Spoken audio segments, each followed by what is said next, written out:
Bom dia, Alberto. Feliz Páscoa para ti também. Feliz Páscoa para quem nos acompanha nesse dia tão bonito em que nós celebramos a vitória de Cristo e nossa sobre o poder do mal e da morte. Padre Leonardo, eu gostaria de lhe perguntar primeiro, se a gente fizesse uma reflexão a respeito dos 3 anos intensos de pregação de Jesus, dos 30 aos 33 anos, até sua morte e ressurreição, com os dias atuais. Quais seriam as semelhanças de 2025 anos atrás, agora? Ok. Nós podemos dizer, eu penso que isso, inclusive, é o cerne da fé, que a pregação de Jesus consiste nessa manifestação do amor misericordioso de Deus por todos nós. Ou seja, o centro da pregação de Jesus, que é o reino de Deus, o reinado de Deus, de um Deus que governa não emitindo normas, mas comunicando vida, isso não muda, né?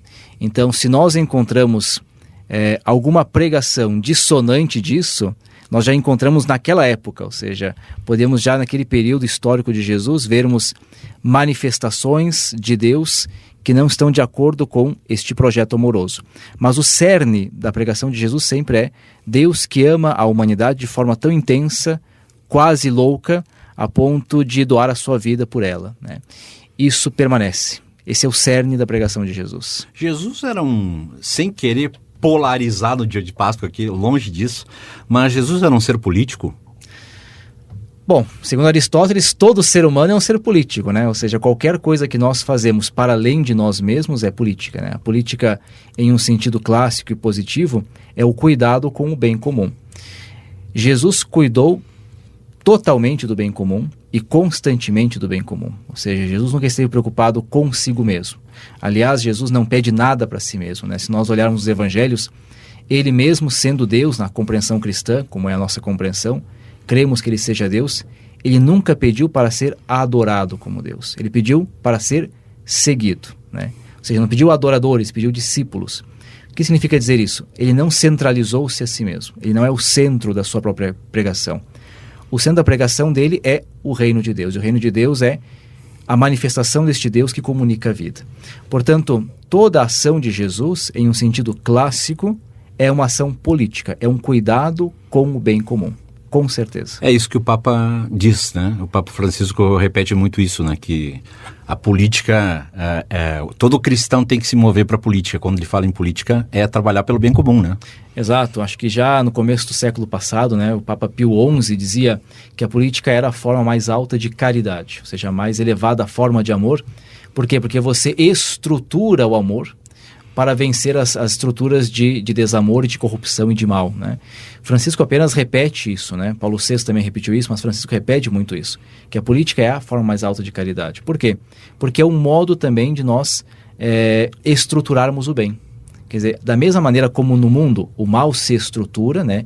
Cria organizações, a gente fala inclusive das organizações criminosas, né? O mal cria organizações, estruturas, nós precisamos estruturar o bem. Isso é uma ação política. Como é que era a organização do tempo de Jesus? Que tipo de sociedade se vivia? Porque era um judeu que morreu através das mãos dos judeus, né? Mas como é que era? Como é que se construía essa sociedade e a semelhança daquela sociedade com essa sociedade que nós estamos vivendo hoje, Padre Leonardo? Ok. Bom, nós temos que localizar Jesus sempre no seu contexto, né? O contexto da Palestina era um contexto de dominação romana.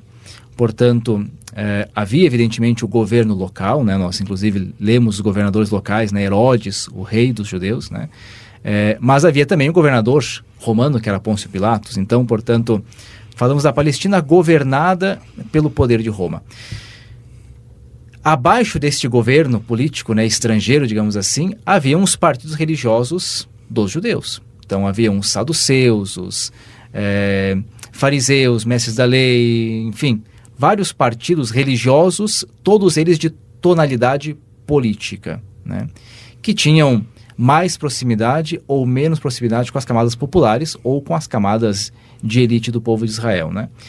Tudo isso era um suco muito forte na época, que misturava religião e política. Por isso que nós, quando lemos a Paixão de Jesus, como lemos nesses dias, né, na sexta-feira e também no Domingo de Ramos, temos lido esses textos, A paixão de Jesus nos mostra que o julgamento de Jesus é um julgamento duplo. Porque é um julgamento de caráter civil-político, sim, mas que está fundamentado numa questão religiosa e teológica. Então, para poder acusar Jesus, é necessário acusá-lo primeiro religiosamente, para depois poder acusá-lo politicamente. Mas muito semelhante aos dias atuais, né? Muito semelhante, porque a religião, ela é uma faca de dois gumes. Pois é. Ela pode fazer muito bem e libertar as pessoas, mas pode fazer muito mal e alienar as pessoas, né? Quer dizer, a religião, ela é a forma histórica, por assim dizer, do modo como nós nos relacionamos com Deus, da espiritualidade. Nesse sentido, a gente pode pensar assim, olha, Jesus foi vítima da religião? Sim, foi vítima da religião, porque a religião foi instrumentalizada para controlar as pessoas.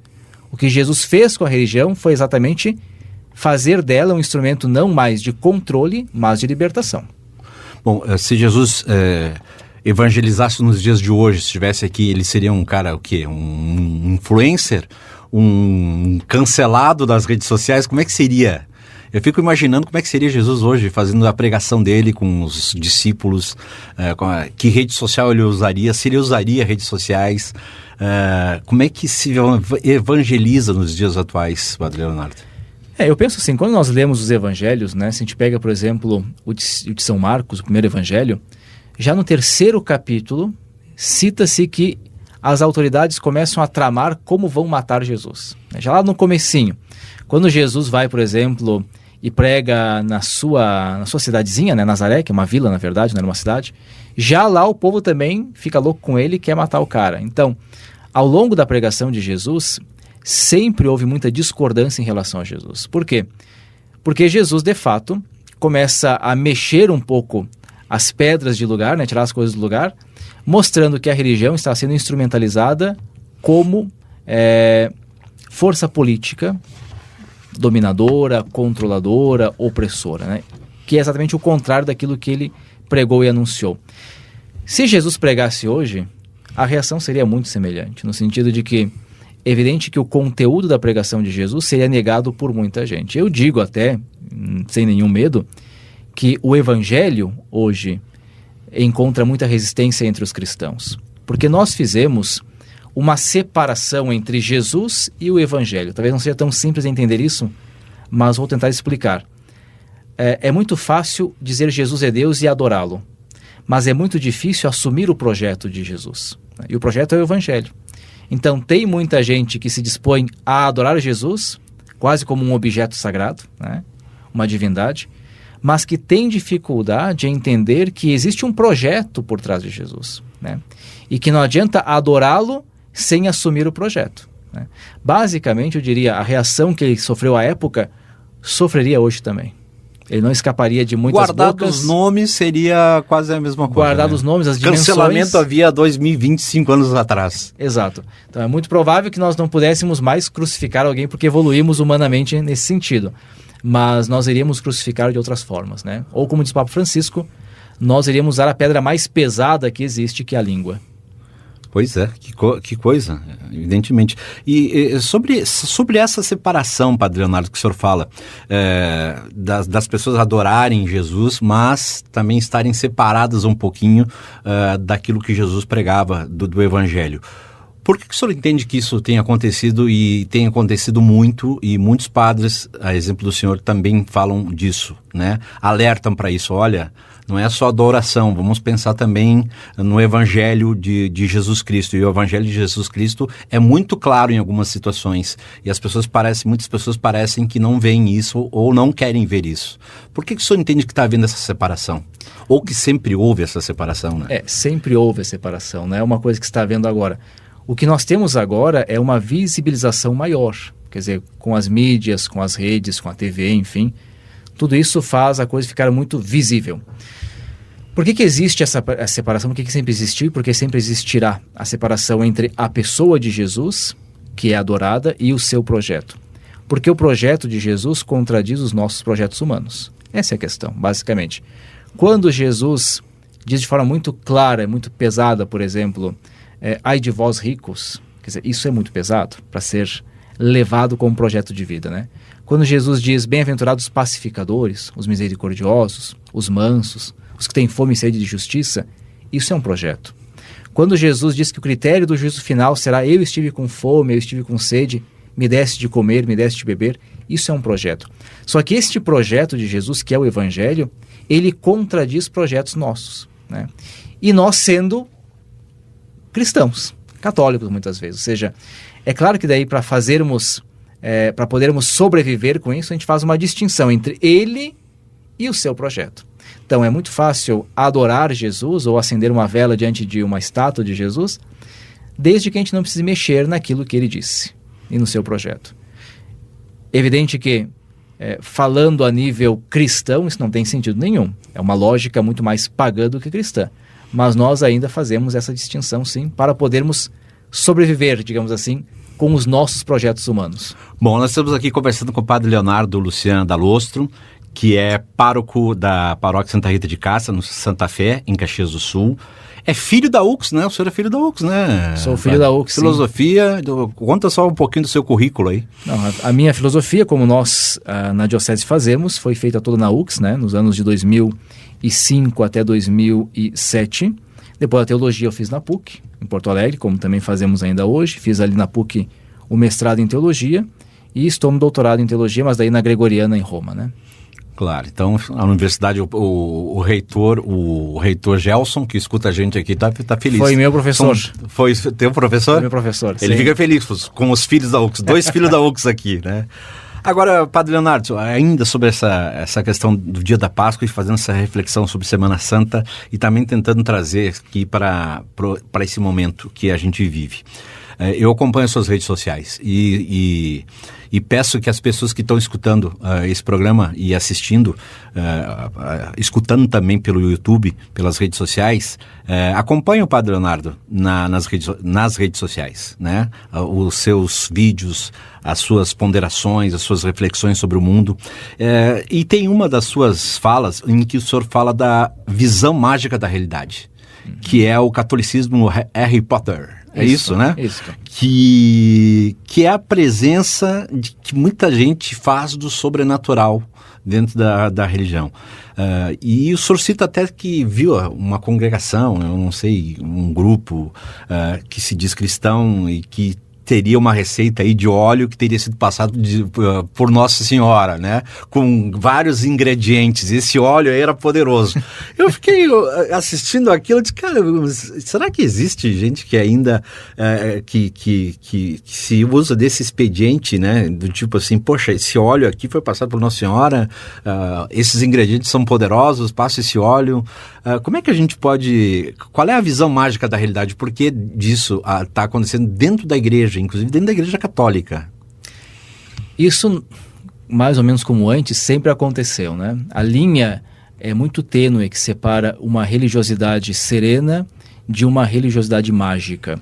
Mas o porquê que as pessoas fazem esse salto, né, e passam de uma religiosidade de adesão a Jesus e ao seu projeto para uma magia, né, de você ficar muito mais preso a medalhinhas, a repetições de orações, a fórmulas, ou a um óleo mágico, ou seria uma imagem que chora ou que verte sangue. Por que isso acontece?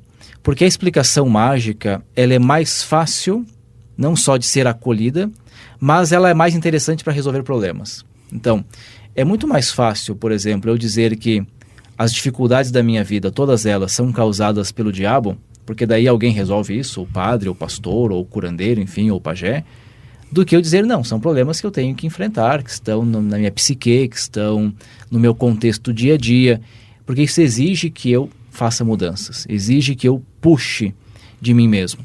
Então, a visão mágica da religiosa, ela está em todos os âmbitos, não só o católico, mas os âmbitos evangélicos também, em qualquer outro âmbito religioso, porque é uma forma muito mais simples de explicar a coisa. Explicar magicamente é muito mais tranquilo. Basicamente dizer assim, por que chove? Bom, porque alguma divindade mandou chuva. Nós explicamos assim durante muitos séculos, né? Por que o sol aparece? Porque Apolo botou o sol, né? O deus do sol. Por que o sol desaparece? Então, quer dizer, as explicações mágicas, elas resolvem as coisas com muito mais facilidade, né? E é por isso que nós preferimos a mágica. O que, na verdade, eu faço como crítica é que nós estamos em um estágio da humanidade onde essa explicação não seria mais cabível. Quer dizer, nós evoluímos cientificamente, evoluímos em tantos âmbitos do conhecimento que nós não poderíamos mais nos deixar seduzir por explicações mágicas, que em última análise é uma sedução por uma explicação infantil. Quer dizer, a magia, por isso o Harry Potter, né, que é o bruxinho, a magia está muito ligada à ideia mais infantil de mundo, né? E se nós nos deixamos seduzir por essas explicações, significa que nós somos ainda muito infantilizados a nível religioso. E isso tem acontecido muito, né? Quer dizer, é muito real nos dias de hoje. Sim, extremamente presente. Mas pro mesmo lado também tem aquela coisa de jogar tudo nas mãos de Deus, né? Quando as pessoas rezam, dizem, não, vou até Nossa Senhora de Caravaggio, jogo nas tuas mãos, mas eu não resolvo meus problemas. É o que a minha psiquiatra me diz. Diz, olha, se tu tem problema com depressão, alguma coisa assim, eu vou te dar remédio. Mas os teus problemas tu resolve, né? Exato. E é o que as pessoas não querem fazer. Por isso que escapar para uma religião muito mágica é a tentativa de resolver com algo que está fora aquilo que nós temos dentro, né?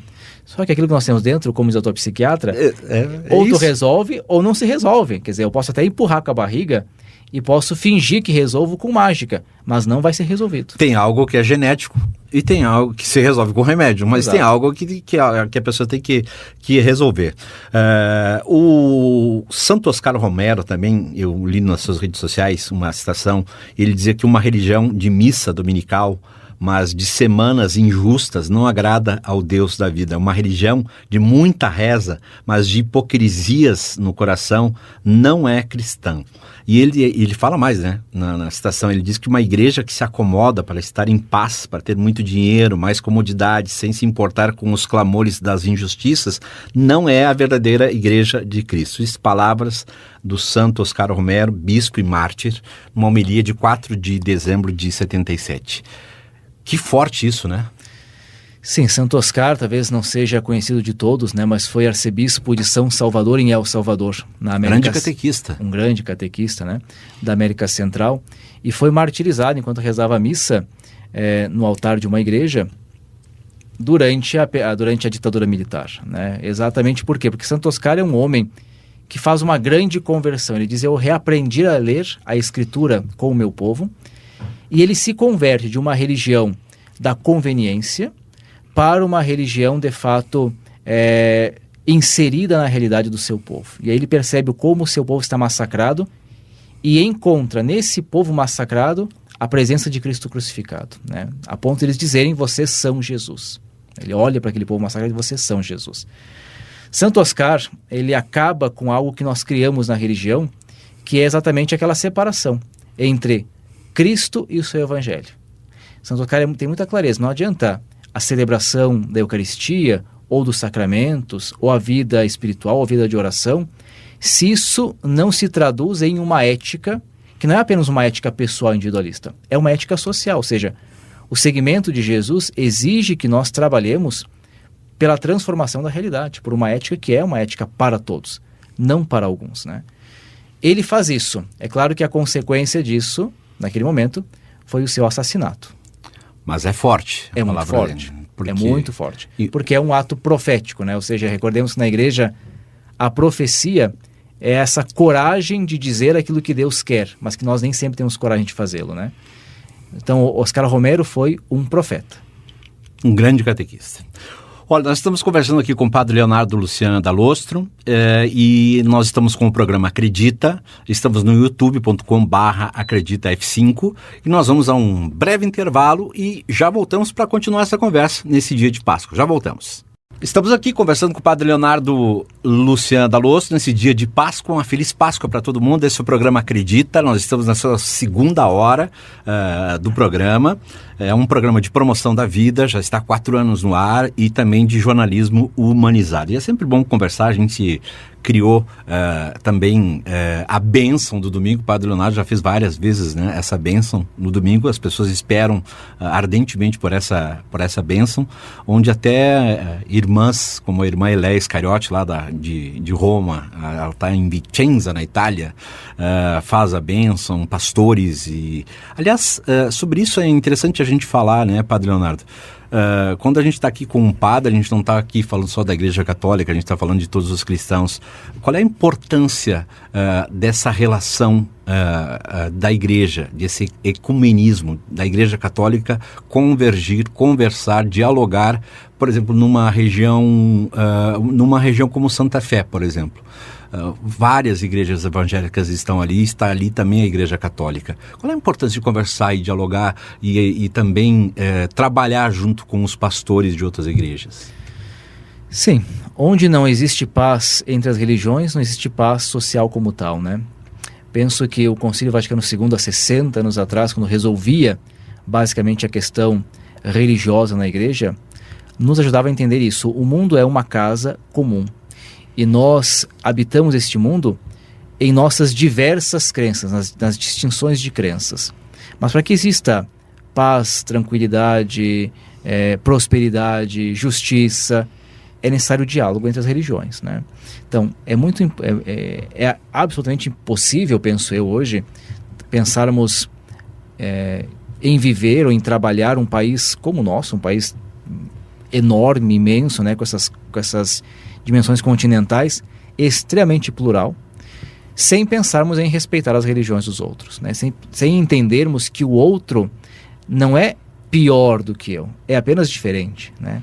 Por muito tempo, mesmo a Igreja Católica entendeu que as outras religiões, elas eram ou deficitárias, ou eram ruins, né?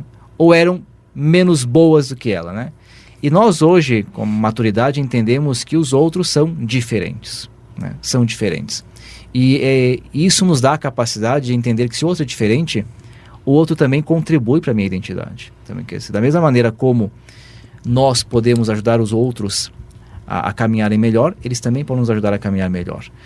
Santa Fé, por exemplo, como tu citaste, que é onde eu trabalho, é um bairro onde nós temos muitas igrejas, né? Muitas igrejas. E nós tentamos ir nos aproximando devagarinho das demais denominações. Algumas são mais tímidas ao diálogo, outras são um pouco, às vezes, até mais ariscas, né? Mas a gente vai se aproximando exatamente dando a entender o seguinte: olha, nós não queremos roubar o espaço de ninguém, nós não temos essa intenção, né? Nós queremos apenas mostrar que estamos aqui para o diálogo e que temos a nossa identidade. E vocês têm a vossa identidade e a vossa liberdade. E ponto, né? Penso que hoje, ainda mais nesse período de Páscoa, né, em que nós celebramos o Cristo ressuscitado, que é o Cristo para todos os cristãos, não só para os católicos ou para os evangélicos, mas para todos, é importante que nós possamos entender que o diálogo é fundamental para que haja paz. O diálogo é fundamental para que nós possamos construir a sociedade, né? Uma sociedade plural.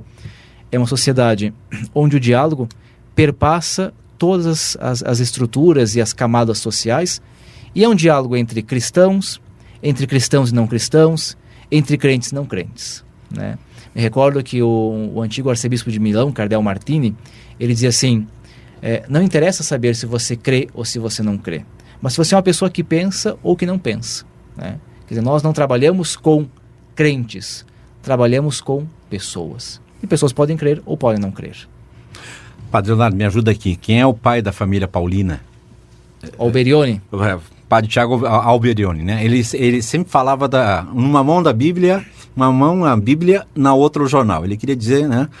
Leia o Evangelho, esteja com o Evangelho, mas esteja na realidade. Como é que se fala para um público católico nos dias de hoje sobre questões climáticas? Como é que se fala sobre os adolescentes que esfaquearam uma professora dentro de uma sala de aula? Como é que se fala sobre redes sociais?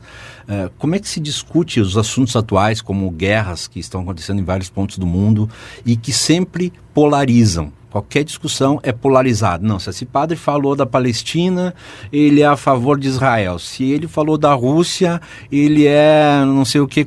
Sempre há uma polarização e sempre há uma maculação. Esse padre é comunista ou é da direita? Não é simples falar sobre os assuntos, a mão na Bíblia e a outra no jornal, como o padre falava, o pai da família Paulina. Sim, a gente poderia até, inclusive, citar o caso do Papa Francisco, né? Exatamente. Que é constantemente acusado. Me recordo que há uns anos atrás, ele, inclusive, deu risada porque perguntaram assim, Santo Padre, mas o senhor está sendo acusado de comunista pelos norte-americanos, católicos norte-americanos. Ele deu uma risada e disse, olha, se eles quiserem, eu rezo o creio para eles. Como quem diz assim, não, aquilo que eu estou falando, que eu estou dizendo, que eu estou comunicando, não tem nada a ver com o comunismo, nem com uma ideologia como tal, mas está no centro do Evangelho, né? Se a gente pega os seus primeiros escritos, ele bate muito nessa tecla. A preocupação com a realidade social, a preocupação com os pobres, a preocupação com a ecologia, a preocupação com a injustiça, a preocupação com a desigualdade, isso tudo está pautado no Evangelho, né? E eu penso que aquilo que nós comentávamos um pouquinho antes, da preocupação política de Jesus, é a preocupação política da igreja. Então, se eu de fato creio que Jesus é o Filho de Deus e que o Filho de Deus se fez carne, ou seja, que ele assumiu a nossa condição humana, se fez igual a nós, de fato essa é a nossa fé, a nossa fé dogmática. Cremos que Jesus não é apenas um homem, é Deus feito homem e que assumiu toda a realidade humana. Ora, toda a realidade humana nos diz respeito. Então, se nós estamos com um problema ligado à questão ecológica, como de fato estamos destruindo a casa onde moramos, isso é uma preocupação de fé. Não é uma preocupação qualquer, não é uma preocupação para além da fé. Não é um plus do nosso crer. Não, isso é inerente à fé. A destruição da casa é inerente à fé. Se o meu irmão passa fome, e passa fome porque existe um problema de desigualdade social, que no Brasil, por exemplo, é um abismo, isso é uma questão inerente à fé, né? Se as redes sociais, como tu citaste aqui, estão destruindo relações ou estabelecendo relações artificializadas, isso é uma preocupação inerente à fé. Quer dizer, tudo aquilo que diz respeito ao outro é inerente à minha fé. O Papa Paulo VI recordava que nada de humano deve passar despercebido pela igreja. Essa frase é importante. Nada de humano deve passar despercebido pela igreja, porque tudo aquilo que é humano é matéria da preocupação da igreja, né? Porque Jesus se fez homem, assumiu uma realidade humana. Mas o senhor sente que tem que ter cuidado com o que se fala, que é uma pena, né? A gente não deveria ter esse medo. Eu acho que não é hora de ter medo, é hora de ter coragem de falar sobre essas coisas. E é importante isso, é inerente a questão de ser de católico ou ser... É inerente de uma questão de um partido político ou não. Quer dizer, são coisas da fé, são coisas humanas. Exato, é por isso que eu acho que nós temos sempre que pegar, nesse momento temos essa graça de termos Francisco, e temos que pegar o exemplo desse homem. Esse homem é alguém que com coragem fala as coisas. E diz, olha, a preocupação que a igreja tem com a centralidade dos pobres, como ele diz, é uma preocupação evangélica. Não é uma questão aqui política, ideológica, partidária. É evangélica. Quer dizer, está no centro do evangelho. Então nós não temos que ter medo de dizer aquilo que está no centro do evangelho. Lembremos que aquilo que mais se opõe ao Evangelho de Jesus é a religião da conveniência, né? Quando os saduceus, que eram sacerdotes, né, foram discutir sobre a morte de Jesus, saiu uma das frases mais pesadas, né? É conveniente que um só morra. É conveniente que um só morra. Ou seja, então, para se livrar de um problema maior, que talvez na cabeça deles fosse a invasão de Roma, a perseguição a partir de Roma, então mata Jesus, resolve o problema, né?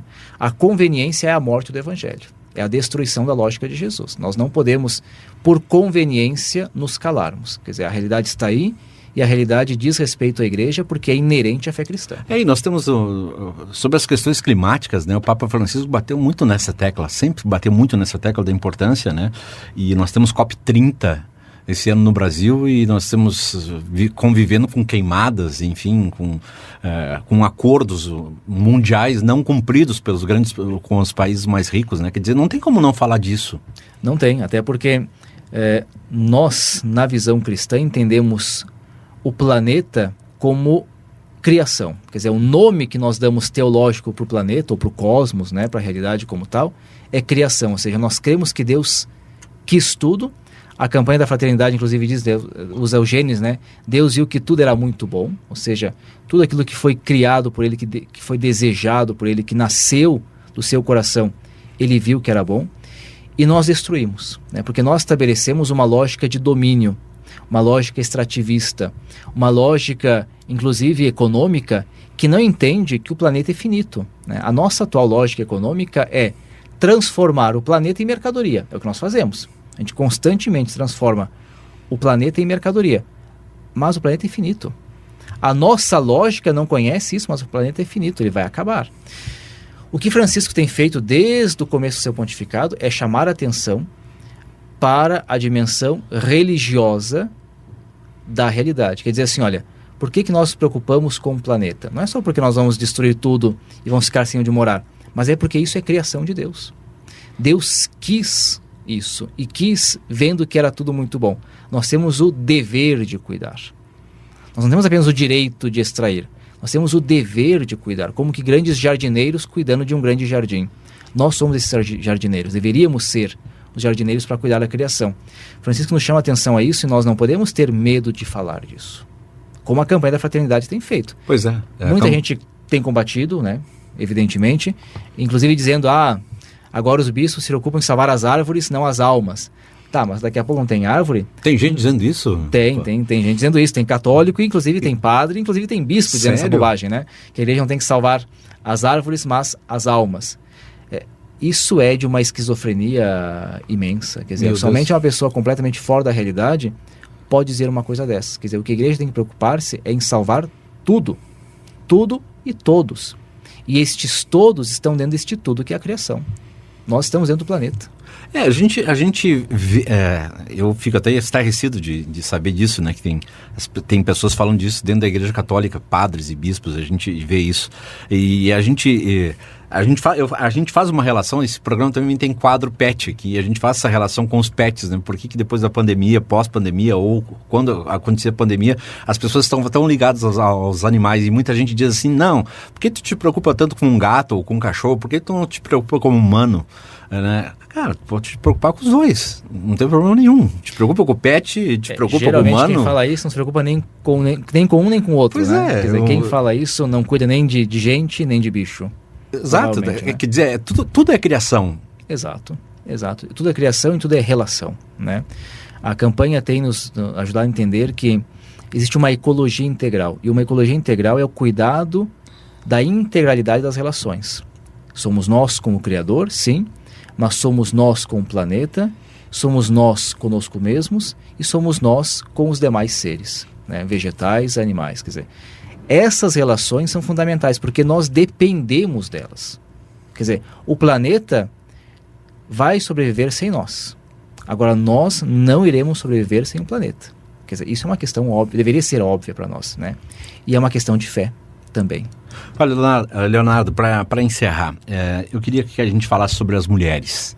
As mulheres na vida de Jesus são muito marcantes, né? A mãe de Jesus, Maria Madalena, ele apareceu por uma mulher, ele teve mulheres como discípulas acompanhando ele. Embora muitas pessoas tirem do contexto a participação das mulheres junto com Jesus na evangelização. E nós temos uma realidade atual que é a violência contra a mulher, né? Muitas mulheres sendo mortas, muitos homens sacrificando os próprios filhos em ódio às mulheres. Há essa cultura que voltou, uma cultura machista ainda, em que as mulheres estão sendo muito atacadas. O que a gente poderia dizer para as mulheres nesse momento de Páscoa, um momento em que a gente também está tentando, né, discutir esse tema e fazendo essa relação também com Jesus e a relação que ele tinha com as mulheres, que foi muito importante. Sim, eu penso que nesse dia nós podemos até retomar Maria Madalena como a portadora da Páscoa, né? O Papa Francisco chama ela de apóstola dos apóstolos. Por quê? Por que é interessante pensar que Maria Madalena é aquela que tem experiência com Jesus ressuscitado e transmite essa experiência? Porque à época a mulher não podia ser testemunha. Ela não era considerada digna de testemunhar nada. Só o homem poderia dar testemunho, né? Jesus rompe aqui os paradigmas. A mulher que, na época de Jesus, e ainda hoje muitas vezes, era vista apenas como um objeto, passa a ser vista e entendida como pessoa, né? Nós temos muita dificuldade com isso ainda hoje. Porque nós queremos ainda objetivizar, tornar a mulher um objeto, né? Uma objetivização da mulher. Mas se nós pensarmos até mesmo a nível de Maria, mãe de Jesus, né? Pensemos que Nossa Senhora, que para os católicos é alguém tão querido, tão próximo, assim, efetivamente, era uma criança, mas olhando os textos, parece que Deus pede a permissão de Maria para entrar na realidade, né? Parece que ele pede.